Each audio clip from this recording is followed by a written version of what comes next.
Hot take, but the reason people use ChatGPT so often is because education now is about just giving grades, not actually processing information you're learning. So if you want to like not literally turn your brain to mush by replacing your sometimes less is more. skills What do you want to do about it? I'm gonna go with A. Sometimes overthinking should go on about if I do this, if I do that, if I do the third. Trigger warning, essay, racism, TikTok, and also James Charles. Abandon all hope, ye who watch this. Because you're a lazy piece. Folks, in the past week, in between tracking the hantavirus ship and whatever the was going on at the Bezos Mess Gala, James Charles decided to bless us with a scorching hot take on TikTok. A video so ill-advised, it launched 1,000 reaction videos. James Charles, who if you don't know, is a beauty influencer who got in some hot waters about 5 years ago for sexting fans, which on its own is not a big deal, but there was a minor issue in that the fans were minors. But in between sending nudes to 15-year-olds and hustling blush palettes, James also has some opinions on the condition of the working man in America. Got a DM on here from a girl that said, "Good morning, James. I know you'll probably never see this, but if you could just take 1 minute to read it, would really mean a lot to me. I'm really struggling right now because Spirit Airlines just filed for bankruptcy and I have lost my job. Here's a GoFundMe link. Any donations help." I'm sure they do, sweetheart. I'm sure they do. You know what else would help you? Getting another job. Yeah, try that. Because in the time that it took you to copy and paste the same message to myself, who you don't follow, by the way, and probably 100 other influencers and celebrities, you could have applied for 100 other jobs, but you didn't because you're a lazy piece of and you're entitled. And you think that influencers and celebrities should fund your life for you. Now, okay, here's the thing. Everyone got so upset about this. Oh, how out of touch. Oh, this is so unnecessary and abrasive. Getting mad at a former Spirit Airlines employee for asking you for money because the company went under. And I don't get all the people complaining about this because, as we all know, influencers are the most sympathetic group of people imaginable. And we are all lucky to have James to tell us that we need to pull ourselves up from our bootstraps. When Kim said you need to get off your ass and work, bitch. Get your fucking ass up and work. It seems like nobody wants to work these days. That's so true. I didn't believe her. That felt like performative cruelty at the time. But not this. This, I believe. I see it in James's eyes. This is rare. You don't really get this with influencers, where you can sort of see the mask slip off for the briefest of moments. And you finally understand that this is not a man, but a sociopath who has a morph collab. In a just world, this guy would be in a cage. But we don't live in a just world. So enjoy the entertainment. He also released a follow-up video which he deleted, and then an apology video which he also deleted, which agreed, doubled down, obviously. Even the apology itself was him laying in bed at what looks like the St. Regis, letting the 1,000 thread count sheets drape over his cleavage, while he talks about how hard it is to have poor people in his DMs every day. It's fascinating, truly, even as someone like this explains, you know, how much they know that they're out of touch. Just the framing of this video, in fact, betrays that James doesn't know how out of touch he looks. And that's fine, there's nothing wrong with being out of touch. You're flexing in private jets, James, while dressing up like the Pride Month Lorax at Coachella. It's okay to be from the capital, but then why are you starting beef with residents of District 12? Why? Also, not for nothing, his last like 2 TikToks are him complaining about how he's owed $2.2 million from that makeup company, which, you know, is a super relatable thing to be dealing with. So I guess it is okay to complain about money on the internet. And he's also been open about personal tragedies in his life, like when TikTok went offline for a day. You know, and of course, like, everyone's commenting, just saying, like, we're gonna miss you so much. I'm not going anywhere, like, I'm not fucking dying. None of us are. But this app really has been such a beautiful community. There really is no platform like this, and I'm just really scared that I'm not gonna be able to find you guys. Oh, don't worry, James. As long as they're under the age of 18, I'm sure you'll be able to find them. But I'm not just trying to rag on JC here, okay? This is just a classic influencer mistake where you don't fully comprehend how unsympathetic your job makes you, and therefore you forget that you should probably just shut the fuck up in most cases. Unless you are selling like a day trading course or looks maxing, you know, you should not be in the business of trying to put down quote unquote normal people. Because in the battle between who provides more societal value, the laid-off Spirit Airlines employee, or the multimillionaire makeup guy, who do you think people are gonna side with? And I don't think James meant to start a conversation here. He gets like 10 million views a video. He really does not need the engagement. I genuinely think he just didn't realize truly how bad this looks. He deleted all these posts. I don't think he thought they were gonna blow up. And, he's too big to fail at this point, and everyone's gonna forget about this in a week, so who cares? However, this is a microcosm of something I've noticed over the last 6 months. And it's an explosion of people who have no business talking to a camera,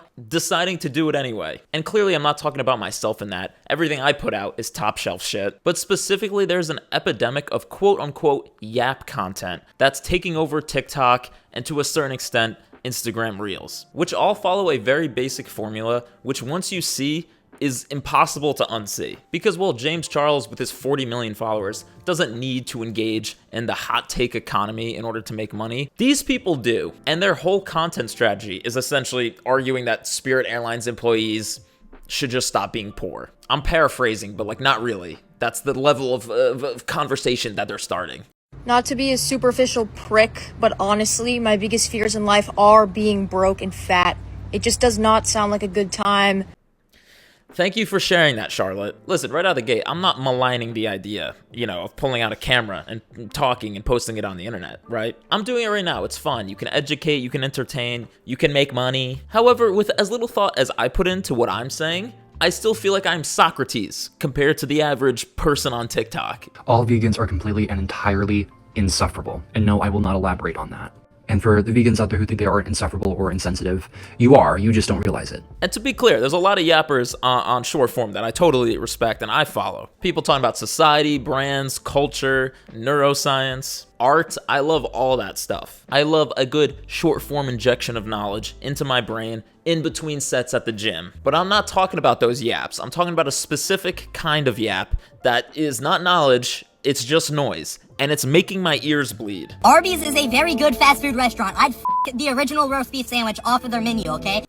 Let me define terms here. If you have an educational yap on one side of the spectrum, followed by, let's say, a comedic yap, a story time yap, and then you start to get to a strong take yap, okay? It's you're really arguing something you feel passionate about. But then at the absolute bottom of the barrel, you have the hot take yap. Y'all, I may get hate for this, but Mother's Day is for the mothers that are in the trenches, not grandmas. Oh, the hot take. People just saying mildly to extremely egregious shit for engagement. It used to be relegated, at least on my feed, to male podcast clips, which are now so widely mocked, it's just a meme. Is it appropriate for a grown man to shower naked? You get in the shower, getting all soapy, and you go on with your day. What are your thoughts on that? For years, I've always showered with clothes on. But the hot take has now expanded into being one of the main engines of short-form content. And understandably so, it's easy, it has mass appeal, it's repeatable, and it speaks to an audience that is starving for authenticity. Who doesn't like just being sold shit? And the authenticity piece of this is hilarious because this content is so inauthentic. These takes are cooked up ahead of time and then reheated from lukewarm from the front seat of your Ford Taurus or from the corner of your mother's sofa. And make no mistake, the framing of these that they're off the cuff and natural is bullshit. Each one of these is planned out and thought out ahead of time, which makes the final product all the more embarrassing when you actually think about what they're saying. Raising Cane's is overrated. Yes, I said it. I don't give a shit. I don't care. It's overrated. Let's be real. Okay, first of all, agreed. Cane's is overrated. I'm sorry, the sauce isn't even all that. However, is that really a hot take? It's a fast food chicken tender joint. I think calling it mid is well within the realm, of a respectable opinion. But this is the entire content strategy. Again, pushing out 5 to 7 of these videos a day. Dating and gender hot takes are, of course, the goose that never stops shitting golden eggs for people. Easiest engagement bait of all time. Men need to stop doing X, women need to stop doing Y.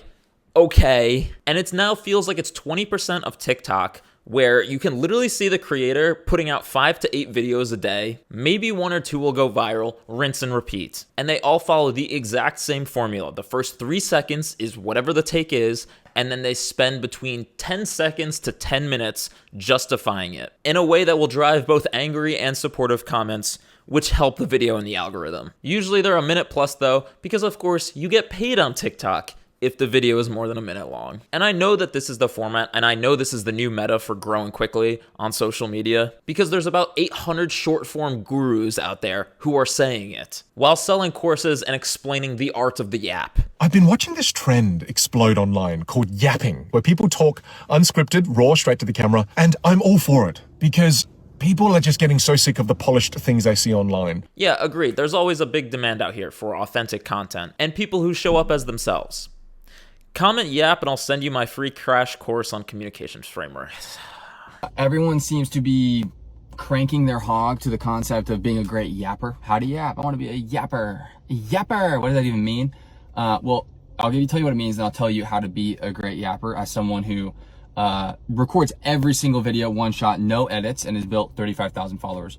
A yapper is basically someone who can do a very FaceTime-like piece of content, not talking head where you're sitting at a desk with a microphone and hyper edits, scripting. A yapper is often unscripted, phone in a car, going for a walk, just flowing from the thoughts. I don't even know what I'm going to say next. That's whenever you know you are a quote-unquote yapper, and yappers usually win through volume, not necessarily like hyper edits and kind of structured formats. Okay, first, everyone is cranking their hog at being a yap creator is a hilarious statement. But you get the point. This is the 2026 content gold rush. And I'm not maligning all these people for explaining how it works and like trying to help people do it. It's easy to sit in your car and take brain dead positions on literally everything under the sun. But there is a few risks to doing this, besides ending up looking like James Charles, which is a fate worse than death. Number one, it becomes boring, because when every single post you put out is clear engagement bait, nothing you say is interesting. Hot takes are hot, not just because they're unpopular opinions, but also because there's something you wouldn't usually say. If all your takes are hot takes, then they're not hot takes, you're just an asshole. This is really coming from a place of love, too. Like, I want to see everybody succeed, and giving a hot take can be a great way to build some rapport with your audience, right? Or highlight a position that is genuinely underrepresented.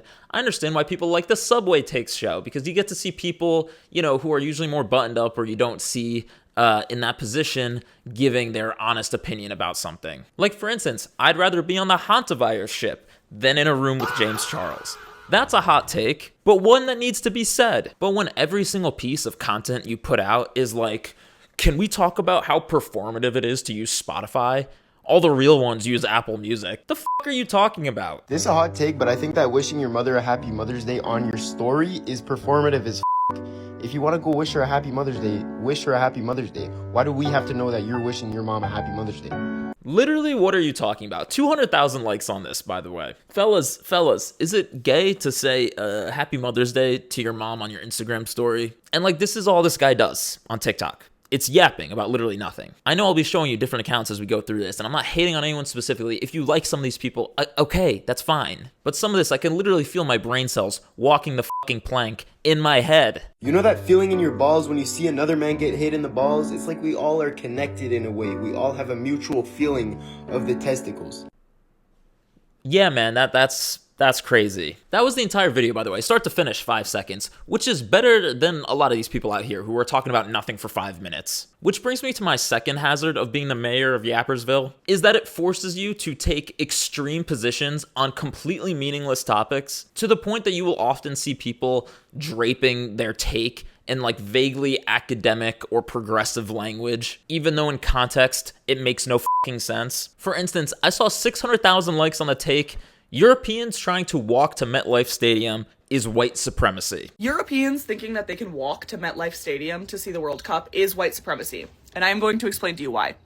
Now, here we go. This TikTok, almost 10 minutes long, by the way. But again, sticking to the formula, you say what your position is in the first 3 seconds, which in this case is definitely working to rile people up, hook them, and then you explain your take for the rest of the video. Which, for context, what this person is talking about here is MetLife Stadium, which is in New Jersey. Shout out. But the stadium is 10 miles from New York City. And because we're hosting the World Cup here, this person is responding to Europeans who are saying that they're going to walk the 10 miles across I-95, which is an 18-lane highway, from Manhattan to the stadium to watch the game. Let's listen to the logic here play out. And you tell me if this is a cogent argument. Because after the first 3 seconds of this, we get 5 minutes about the history of the tri-state area before they finally circle back to their original hypothesis. Anyway, I said white supremacy at the beginning of this video, and I haven't quite tied it back there yet. So let's go there, okay? Whiteness doesn't exist. So let's clarify on that. Whiteness does not exist. It was intentionally constructed in order to justify the slave trade. Whiteness was, let me say it again, intentionally constructed in order to justify the slave trade. What they did, right, was justify it by saying black people were like animals and white people were genetically superior, okay? And a lot of Europeans don't realize it, but that is still baked into a lot of their beliefs. And when you say things like, well, we'll just walk, and then Americans tell you, no, you won't, and instead of listening to hundreds and hundreds of Americans telling you the same thing about infrastructure, you're saying, no, you're fat and lazy. You just couldn't do it. I walk a lot. I can do it. That's white supremacy. Okay, so this is almost minute 7, by the way. And we finally got the argument. And the argument is that the same logic that led to the transatlantic slave trade is now leading Europeans to say that they're going to walk to MetLife Stadium. A couple quick issues here. One, this imaginary European who's going to walk down I-95 does not exist. This is a classic straw man argument where they are addressing a person who does not exist from what I can tell. I found a single tweet of this. I haven't found a European on TikTok, on Twitter. I have not found a single piece of evidence anywhere that there is a widespread European, which again, Europe is like 18 countries, but this widespread European belief that they're gonna walk on a highway for 2 hours to get to a game. Who is arguing that? Show me the Frenchman that was like, oui, I'm going to run 10 miles down your 18-lane highway. Nobody was saying that. You know they have highways in Europe, by the way. It's not like the idea of putting cars on a fast-moving street is some unique American black magic that they've never heard of. And besides the entire premise of this argument being completely made up, the actual argument itself is a speed run of logical fallacies. White supremacy is a real thing with like real observable effects today and in history, in social, economic, and political systems. Even in this context, you could talk about how the development of I-95 and the American interstate highway system was rooted in white supremacy. Easily you could make that video. A lot of people have, but you wouldn't get 3.5 million people to watch this if it was a well thought out, well-researched piece of media. You only get that kind of engagement when it's a loose amalgamation of buzzwords that you heard on TikTok that you don't really understand. I fired this off on my IG the other day. Everybody wants to do think pieces, but ain't nobody want to do any thinking. And in addition to these 600,000 likes on this mega viral TikTok, this hot take has also launched 1 million responses on TikTok and off TikTok of unbelievably salty Americans, all agreeing that Europeans are smarmy assholes and white supremacists who hate us for our God-fearing highways. A bunch of Europeans think they can walk to MetLife Stadium from Manhattan, which is 10 miles, and some of them have even said, oh, they'll just cross I-95, won't be any issue. Again, what are you talking about? Why do we like arguing with a wall? Who are you arguing with? Nobody is arguing the opposite of what you're arguing. Also, that's Boston. That's not even New Jersey. What is happening? That map is... the map is not related to the topic. People are doing AI-generated spoofs of this, all because Kaylee decided to launch this discourse about some shit that's not even happening. This is I-95, yeah? We can just cross here and we will be at the stadium, yeah? Oh, scheiße. I guess it's a little funny. And look, again, the people who are just memeing or having fun, yeah, whatever. But this started with an original hot take that was genuine, like giving this person the benefit of the doubt that they're being serious. But it's not like there are no downsides to this hot take industrial complex. Every week I discover a new discourse on TikTok, and the comments are full of people acting like it's the most important thing in the world, and then everyone moves on in 3 days. And I don't care. That does something to the brain. If you're outraged about everything, you're outraged about nothing. You're going to bed angry about an imaginary German guy who's named Hans, who's insulting your 2014 Jeep Grand Cherokee that you will proudly drive to MetLife Stadium. It's psychosis. It's literally psychosis. We see this in older folks too, right? Like, nobody wants to talk to their grandma anymore because she's strung out on Facebook talking about the Great Reset and the one world government. But we're no better. We're no better. We're younger, and we're just as fucking stupid. Again, if you want to make hot takes about dating or whatever, sure, go ahead. But for a real yapper, for someone who really wants to make it, you will always be incentivized to say more extreme, more insane shit, to take stances on things you literally didn't even hear about until today, and you will inevitably fuck up. The reason I don't give like random takes as much anymore, still do, but not as much anymore, is because like I don't think I'm a person who like does takes, but there are people who do takes, and even people that I agree with, it's only a matter of time until they run into the most dog shit awful take you've ever heard. It could have been every single other thing they said could be so fucking fire, 10s across the board, beautiful, write me a dissertation, and then one day something will happen. And it'll start just like their other videos, and they will say the craziest thing you've ever heard on camera. And they thought everybody was gonna clap and cheer, and it's like, whoa, that was no.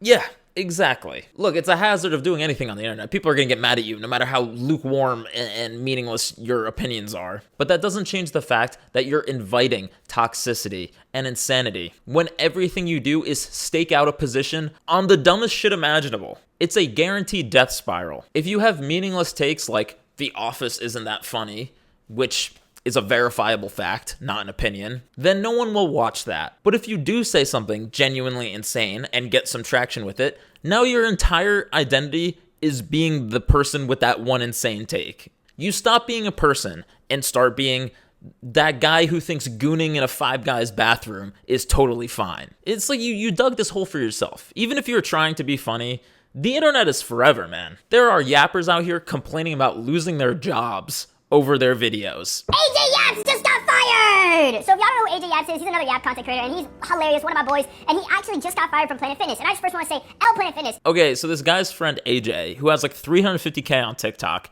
got fired because of his videos. And hold on. What do you think his last video was? What do you think his last hot take was? I promise, whatever you think it is, you're wrong. I tugged one out recently to this image, and may I say it's not my proudest nut. Now, before you scroll...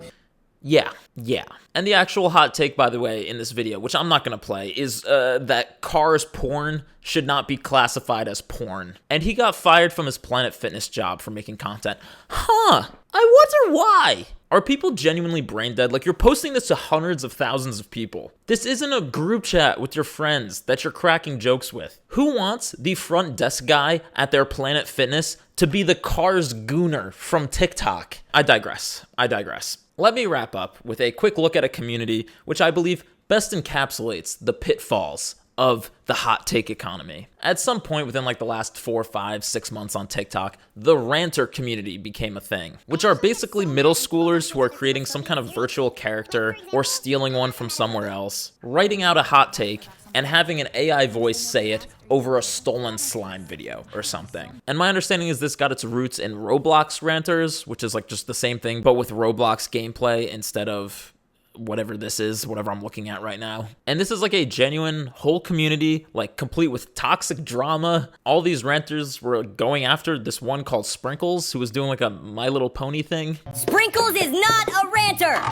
Yeah, she is creative and talented. I'm making videos, but not a ranter! Yeah, look, I have no idea what's going on with these kids. I saw another one issuing like a press release apology for supporting Sabrina Carpenter. They're all trying to cancel each other. It's beautiful. Honestly, it's beautiful. And these videos are getting like hundreds of thousands of likes, millions of views, by the way. This is not like a hyper niche thing I'm exposing. This is a sizable community, and outside of the sniping against each other and calling each other problematic, these kids are staking out some fascinating opinions. It's okay to like minors, and I'm tired of people denying it. Whoa.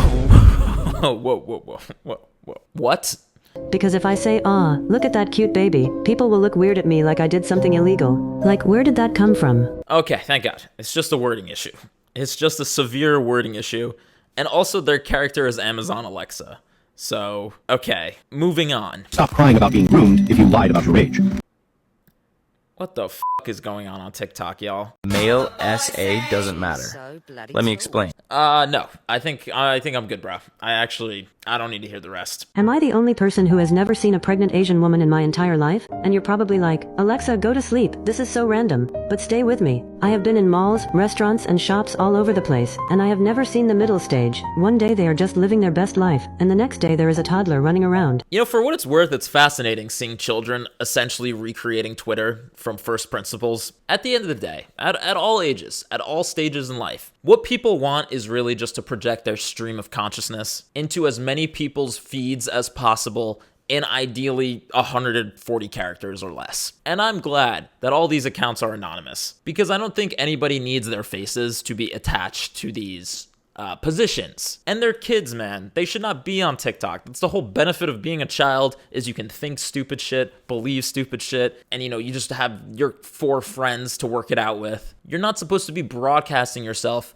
working out the intricacies of the world in real time to an audience of hundreds of thousands through a CapCut AI-generated voice of Sunday from My Little Pony. But I bring this up because some of you are adults, sitting in your car, belting out takes that are frankly only marginally more well thought out than what the 12-year-olds are coming up with. And it's fucking embarrassing. The entire opinionated content, hot takes content era, the spicy takes, the controversial stances, the I said what I said posts. It's one of the laziest content strategies that I've ever seen. Agreed. If you want people to listen to your opinions, then become someone whose opinions are worth listening to. Other than that, I found your outrage farming to be boring and uninspired. So I'll finish with a palate cleanser from a yapper that doesn't make me want to stick ice picks in my ears. And that's Candace Barnes from my IG Reels feed. Just a reminder, happy people encourage, attractive people compliment, and successful people support. And those who have nothing to offer bring you down. Once you really understand that, you stop taking certain things personally, because people who feel secure don't get threatened by your growth. They don't compete with you, and they don't try to dim you. They clap, they share, and they make space. But when someone constantly criticizes you, minimizes you, or tries to humble you every time you shine, that is not confidence talking. That's insecurity. So instead of shrinking yourself and making others comfortable, pay attention to the pattern. The right people will push you forward. The wrong ones will try to pull you back. So choose your circle wisely. I love you. And I love you, Candace. Genuinely the sweetest woman I've ever seen on the internet. A detox from doom scrolling. And that's it, guys. Rest of 2026, I'm Candace maxing.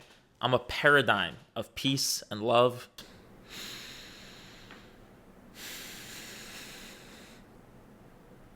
At least until James Charles opens his mouth again.